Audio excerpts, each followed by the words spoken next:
Number 10 पढ़ो।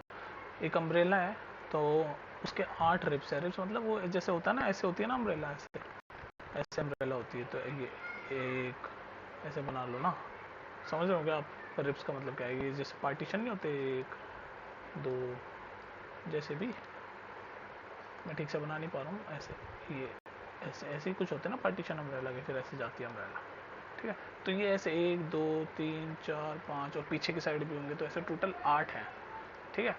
तो और ये बोल भी रखा है कि जो अम्ब्रेला है ये, इसको एक तरह से सर्कल अज्यूम करो 45 रेडियस का। तो रेडियस हमें पता है 45 सेंटीमीटर, ये काम हमारा आसान हो गया, रेडियस हमें बता दिया। अब ये पूछा find the area between 2 consecutive ribs of umbrella.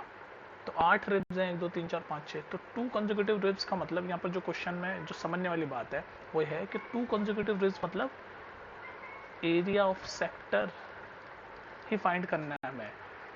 2 consecutive ribs मतलब एरिया ऑफ सेक्टर फाइंड करना है हमें, किसी एक का, 1 सेक्टर का एरिया ऑफ सेक्टर फाइंड करना है। ये जैसे ये देखो, ये सर्कल है, अगर अम्ब्रेला को सर्कल माना तो ये एक सेक्टर है, ये दूसरा सेक्टर है जो मैं ब्लू कलर, तीसरा सेक्टर है, सेक्टर भी तो है। तो किसी भी एक सेक्टर का आप एरिया ऑफ सेक्टर फाइंड कर लो। तो एरिया ऑफ सेक्टर का फॉर्मूला क्या होता है? थीटा।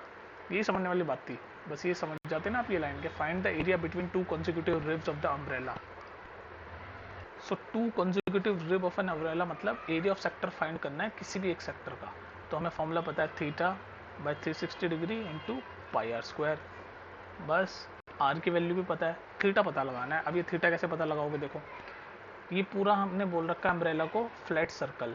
तो सर्कल का कितना होता है टोटल डिग्री? 360 डिग्री, और 8 पार्ट में डिवाइड है। तो 8 से इसको डिवाइड कर दो तो 1 का पता चल जाएगा। तो करो इसको, 8 4 जा 32, 45 डिग्री। तो मतलब किसी एक का, एक भी सेक्टर का एंगल 45 डिग्री होगा। ऐसे 45 45 45 8 का होगा, तभी तो 360 सम हो पाएगा। तो हमें थीटा भी मिल गया 45 डिग्री, रेडियस क्वेश्चन में दे रखा है 45 डिग्री। अब तो डाल ही लोगे इसमें, बट डाल दो अब तो। थीटा बाई 360 यानी 45 बाई 360 इंटू पाई, पाई की वैल्यू लिख लो 22/7, और आर स्क्वायर यानी 45 का, आर स्क्वायर यानी 45 का स्क्वायर। बस खत्म क्वेश्चन आपका। इसको आप कैलकुलेट कर दो। अब ये मत बोलना कि ये मल्टीप्लाई भी मैं करके दूँ। ये काट लो, 45 1 जा, ये जाएगा आपका कितने टाइम जाएगा? आई थिंक 9 टाइम चल जाएगा, राइट?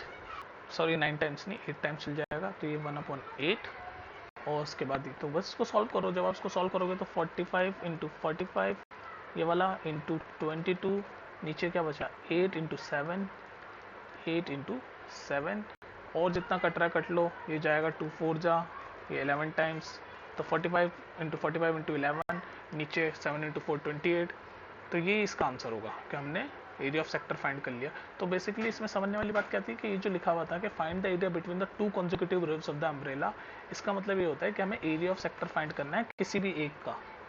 ये जो सेक्टर्स बने हुए हैं ना अम्ब्रेला को 8 रिब्स में बांट रखा है, इनमें से किसी भी एक का आप मान लो तो कंसेक्यूटिव का एरिया मिल जाएगा।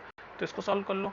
जब इसको सॉल्व करोगे तो ऐसा कुछ नंबर आएगा आपका 22275, और नीचे तो 28 है ही। अब इसको डेसिमल में लिखना हो तो डेसिमल लिख लेना, और ध्यान रखना एरिया है तो सेंटीमीटर स्क्वायर लगाना मत भूलना, यूनिट के नंबर होते हैं।